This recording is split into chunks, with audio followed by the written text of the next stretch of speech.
Derek noticed a change in his own ministry.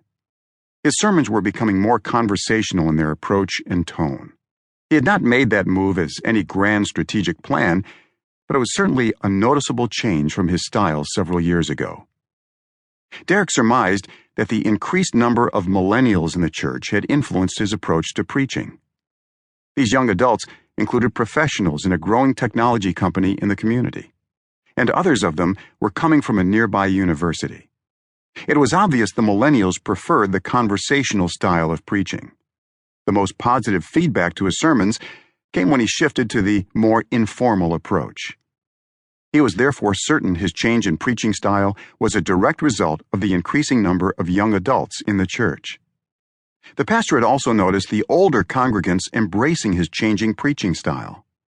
He knew they were okay because his changes were incremental. He would preach a conversational message on one Sunday and then go 6 weeks with his more formal and traditional approach. He slowly added the informal approach with greater frequency until the congregation became accustomed to it and comfortable with it. Life and ministry were good for Derek. He could see staying at Redeemer Church for the rest of his ministry. He was so thankful that he had the total and unequivocal support of the church members.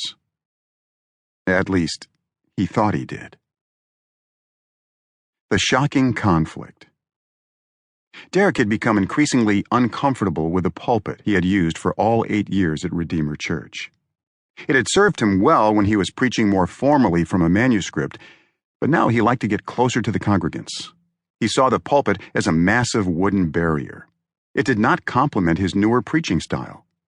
The pulpit in his mind cried out traditional and formal and barrier. He made a decision. The pulpit had to go. On Friday of the next week, Derek asked the 2 custodians to move the massive old pulpit out. He replaced it with a new style of pulpit, a small lectern that was barely noticeable. Now, he thought, the pulpit will complement my preaching style. In hindsight, the pastor now realizes he should have expected the explosion. And he admits he entered the worship service that Sunday with a bit of naivete. He should have noticed the tension among some in the room. He should have seen the quiet conversations taking place before and after the services. I was both blind and blind-sighted, Derek confessed. I did not notice the rumblings and the murmurings that Sunday morning. I guess I had become overconfident in my leadership style. It began that Sunday afternoon. First, there were a series of emails. All of them were negative, though the tone varied in intensity. One member of 5 years kindly suggested, "You should have given us a bit of forewarning." On the other extreme, a 70-something member went right at the pastor. "What you have done is heretical.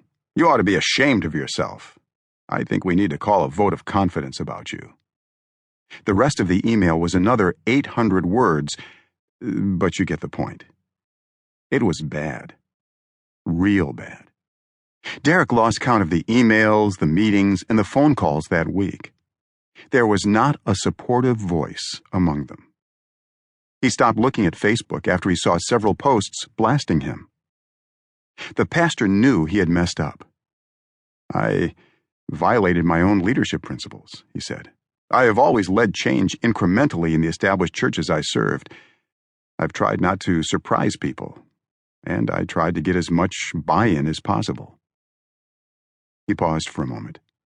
"I guess I had a period of temporary insanity," he concluded, but only partially in jest. Derek knew what had to be done. It was too late, he surmised, to move the old pulpit back. The damage was done. And he really wanted to accentuate his more informal style. He determined he would offer the congregation a formal apology the next Sunday. The pastor entered the worship center the following Sunday with some trepidation. He was not surprised to notice the huddled conversations. He was not surprised to feel the tension in the room. And he was not surprised to see many eyes glancing at the pulpit. But he was really surprised at what he saw when he looked to the spot where the pulpit stood.